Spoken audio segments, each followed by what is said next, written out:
Okay, so August, September rolls around, and you know it's happening.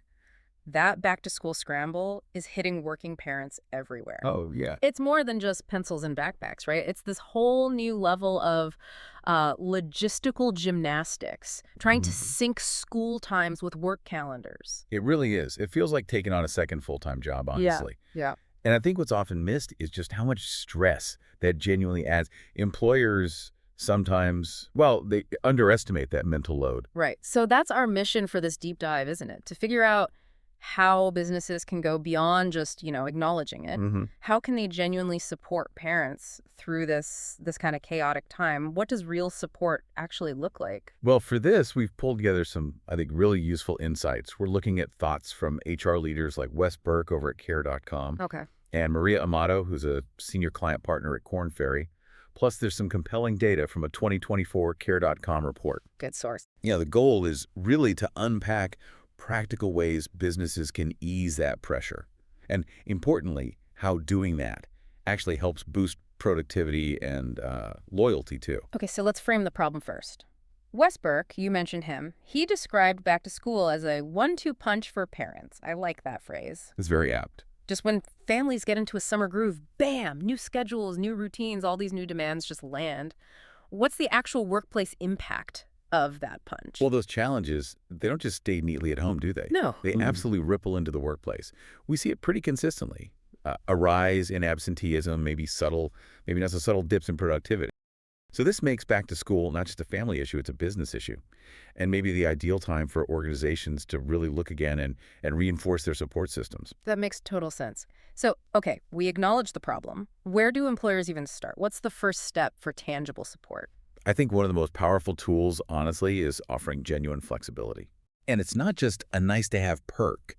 It's really about reducing that daily decision fatigue for parents who are already making, I don't know, hundreds of micro decisions before they even log on. Yeah. So we're talking remote work options, maybe hybrid schedules, or even just flexible hours, things that let people handle school pickups or drop-offs. Even small adjustments can make a massive difference. So it's not just having the policy on paper. It's about making it okay for parents to use it. Exactly. Without feeling like they're, getting the side eye or hurting their career. Maria Amato at Korn Ferry, she highlighted this. She said, allowing parents to adjust their hours around key family responsibilities can help ease the pressure without impacting business outcomes. That's the key phrase, isn't it? Without impacting business outcomes. Yeah, it enables work. It doesn't stop it. Precisely. And Wes Burke echoed that too.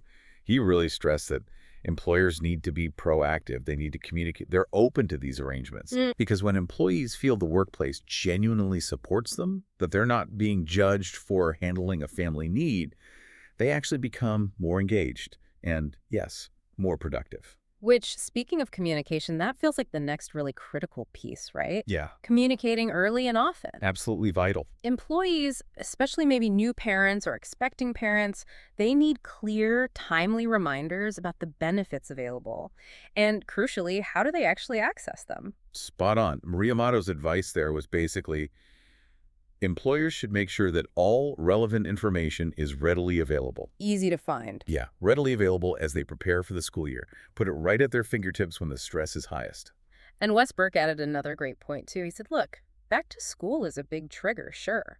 But family demands, they pop up all year round. Of course. So consistent, proactive support, not just fixing things seasonally, that's what really builds trust and performance long-term. Which leads us really nicely into what we could call the strategic investment piece. Supporting working parents, it isn't just about ticking compliance boxes or, just being nice. It's really about fostering a workplace that recognizes the full, complex lives employees lead. Seeing the whole person. And this is where the data really backs it up, makes the business case crystal clear.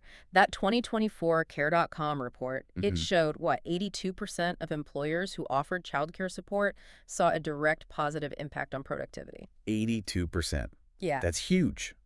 And it gets better. Yeah. 80%, 80 of those same employers directly linked, offering those benefits to improve talent retention. Wow. So people stay longer. People stay longer. It really is that win-win we talk about. Yeah. Wes Burke put it so powerfully, didn't he? He said, when you invest in your employees as people, you're also investing in your company's success. That really sums it up perfectly. It's the core message. Supporting parents is genuinely a win-win. Good for families, good for business. Mhm. It's about seeing that whole person and understanding that life outside work deeply impacts life at work. So back to school doesn't have to mean back to stress. Exactly. And maybe that leaves us with a thought for you, the listener, to consider. What unseen challenges might your employees be facing right now? Things that maybe a simple act of support or just clearer, more proactive communication could completely transform, not just during this back-to-school rush, but, well, all year round.